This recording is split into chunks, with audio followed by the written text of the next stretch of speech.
They look like they've sat abandoned for eons, victims of the cruel and relentless elements. With all the rust, dents, and other imperfections, some may call them ugly. I consider RatRods unsafe, cobbled together piece of. But to others, they're works of art.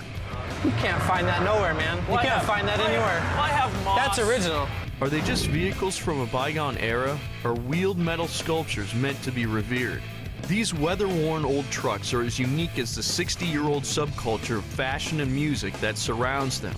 Can a middle American greenhorn like me fit in? Well, obviously I'm a white dude Norwegian. That's a little different. Well, with a lot of sun and a lot of beer, Right. you can blend right in, man. And with all the unique customizations that can be done to make a RatRod stand out from the pack, what kind of fab work can a guy like me do without ruining the whole thing? To the untrained eye, these blemished buckets of rust and rubber seem destined for the scrap heap. But there's got to be more to these old trucks than meets the eye. There's a subculture of anti-establishment, greaser-looking renegades that surrounds these trucks. Will they accept an all-American dude like me as one of their own? I don't know a lick about trucks, especially old trucks. But there must be certain rules for customizing. Will I be able to handle doing some fab work on an old pickup without screwing something up? I want to find out as much as I can about these trucks and learn why so many people love them. So I've come to Lake Havasu, Arizona for a Rockabilly reunion. There's a ton of old trucks here and a lot of interesting looking people. Hopefully this is the place to get some of my questions answered.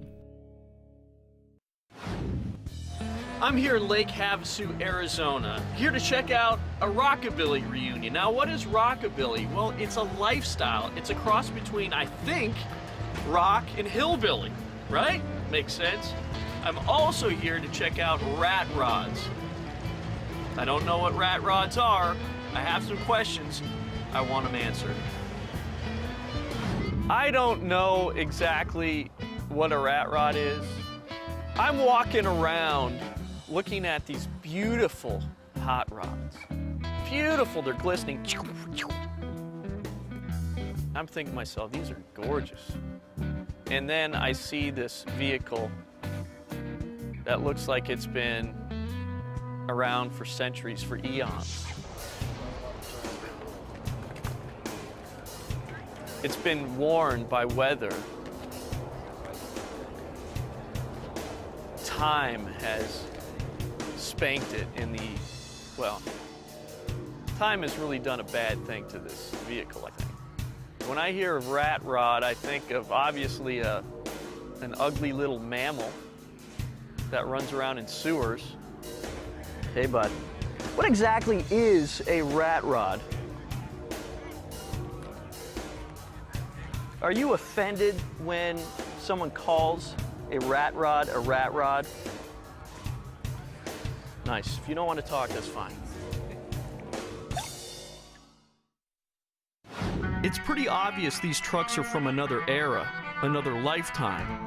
But there seems to be a strange marriage between RatRods and a retro subculture. And suddenly I'm feeling oddly out of place. When I was walking through the Rockabilly reunion, I saw a lot of different characters. I am a big fan of the 40s and 50s. I love pinup girls, especially from the 40s. I saw a lot of beautiful pinup girls. I saw some dudes that were like decked out. What are these dudes looking like? I'll tell you what they're looking like. They got some black shoes, cuffed jeans, dark blue jeans. They also have a wallet with a chain. Tats. They got tattoos. Ain't messing around with the tattoos. Slicked back hair with the glasses. The dark glasses. Yeah. You know what I'm saying? I've seen some people walking around here. They're different looking. You can tell they're different looking. I want to find out more. And what you had was a bunch of guys with Southern country roots, gospel roots, but they still had these hillbilly country roots. So you got the birthplace of rock and roll, as well as the hillbilly aspect, come up with Rockabilly. Okay. That's where the music started. Rock and roll, rebellion, all that. Okay. That's all Rockabilly. I'm in Lake Havasu, Arizona, surrounded by a bunch of rusty old trucks. But there's a strange bunch of greaser-looking dudes that seem pretty proud of them. So there's got to be more than meets the eye. Are they just relics reminiscent of a simpler time? And what makes one a rat rod? I decided the best way to find out what rat rods were was to go out on a mission and find people. And I found people. Tell me about your club here. What is this? I'm like surrounded by jokers. What is this? Yeah, it's what we call Sin City Jokers. Okay. We're all about just driving traditional homemade cars. Okay. So basically what you see is what you get, so. Okay. I've heard of this term. It's called rat rods. Oh, rat rods, rat rods. What's a rat rod? What is a rat rod? What is a rat rod? What is a rat rod? It's just a label they put on a car that's been primered and chopped and whatever they want to do to it. Yeah. It's all about having the traditional, going back to the 50s and doing it right. You know, Right. try to kind of relive that era. Okay. So. This is the deal. What do you call this? This is a rat rod. Rat Definitely rod. rat, yeah. Yeah. It was on my grandpa's ranch. It was sitting there for 20 years, rusting away, and decided to do something with it. Make it as ugly as possible, little money, just a cruiser, you know? And you're saying there's moss on here? Yeah, right here, that's moss. It's been growing in California. It's dead now. But Why you have can't, moss on your front? you can't find that nowhere, man. Why you can't have- find that anywhere. Why have moss? That's original. Why You have can't paint moss? that. You can't paint that on. I look at your truck and I go, man, it's rusted, but it's got class. I'm gonna call it a rat rod. Am I wrong? Yes. Okay, why am I wrong? I consider rat rods unsafe, cobbled together piece of Would you consider this a rat rod? I mean, that's Oh, by all means. by all means. What does that mean? Unfinished appearance, or there's no paint or anything like that. A lot of the guys just take whatever they can get, make it structurally sound, but visually just like it's undone or not finished, you know. It's just a lot of fun. Yeah. It's just more fun than worrying about scratching the paint or anything else, you know. So that's the point of it. It's just Yeah, fun. It's just a lot of fun. Well, I found out that some dudes are very picky about the period and parts for their prized possessions. Others, however, are much more creative in their approach. So I've convinced a dude named Merlon to let me help with some rat rod fabrications. He really has no idea how dangerous this may be. What we have here is a 1931 Model A pickup. It was drug out of a field in southern Utah. I traded a couple of Jeep parts for it and pretty much tore the truck all back apart and started over. I wanted to give Greg the experience that you can put this together, you can make this happen. It's not about the money, it's about being able to shape it and make it into something that somebody will appreciate. We like our cars to look like they don't even run. Right. I mean, the best rat rod is the one that looked like it got pushed to the car show, and then all of a sudden the guy turns the key on, fires it up, and drives it out. Merlon, to me, really opened my eyes to what rat rodding's all about. Well, what are we gonna do today? Basically, what we've done here, we've chopped the cab down. Everything's mounted. We're ready to do the motor in the front, but we have this big problem. We don't have a bed for this truck. And he's like, dude, we're gonna put a pickup bed together. So he shows me the components of this pickup bed. What we have here, I went to the sheet metal yard, and this was in the scrap pile. We did find an original tailgate, so we based everything off of that as far as size.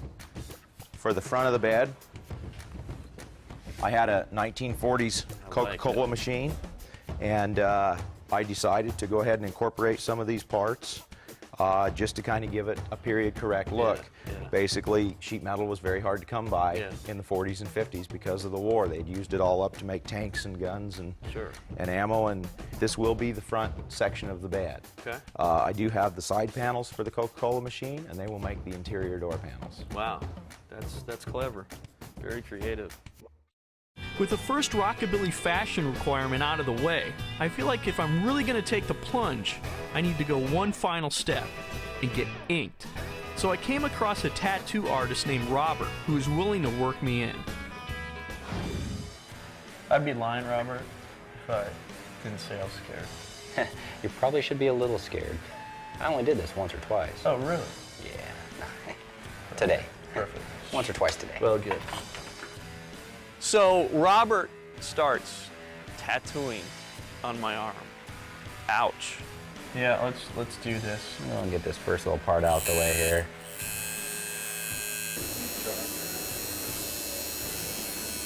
It hurt, but Don't worry though, it was worth it. I didn't feel a thing. You know, I did okay. I didn't cry, and I'll be just fine. Thanks for worrying about me. Hey, man. Thanks, brother. Back at the shop, Merlon and I have been scrounging up some scrap metal for some fabrication work. Everything seems to measure up just right for a pickup bed. But how are we going to fit all these random scraps together and make them RatRod worthy? The next thing I want to do, Greg, I know you've probably done a little bit of wire feed welding. You're pretty good at Not it. very successfully. Not successful. I've heard. No. I've heard you've had some troubles in the past. Yeah. Watch this. Is that bad? I just put a hole in it. Oh, God. I just put a hole in your truck. And we're back. Now I'm going to take you back to 1950. All right. We're not going to use a wire feed welder. We're going to use a stick welder. Okay. You ever used a stick I welder? have no idea what a stick welder is. A stick welder is how things were done way back then. He thought that it would be a great idea that I would do everything old school as far as welding. He says, here's a stick welder. This thing looked like it was from the 1920s. It looked like incense more than anything. Light that thing up, it's gonna make it smell like potpourri in the shop.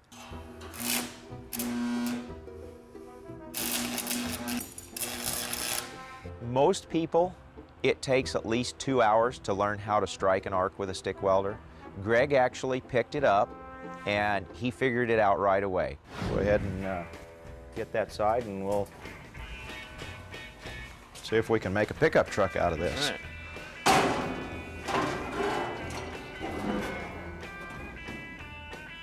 That looks real cool. It really does. If you didn't park them side by side, once that's got a little rust on it, most people would probably mistake that for an original bed. It's not so much about putting on a pickup bed. We were making a pickup bed out of spare parts, fabricating metal that it wasn't really meant to be used as a pickup bed. But that's really what RatRodding's all about. RatRod, though, I'll tell you what it is. Anything goes. You can put anything on it. You want to use a keg as a fuel tank? Go ahead. You can do it. Whatever. You want to put skulls everywhere? Do it. You can put anything you want on a RatRod. Probably the biggest thing I've learned, though, here's the point. It's all about fun. Let's not get too serious about it. It's all about fun. Hey, if I can get you not to scratch the paint, that'd be great. What's Thanks. that? Don't scratch the paint, man. Oh, my bad. Not Sorry cool. about that, dude.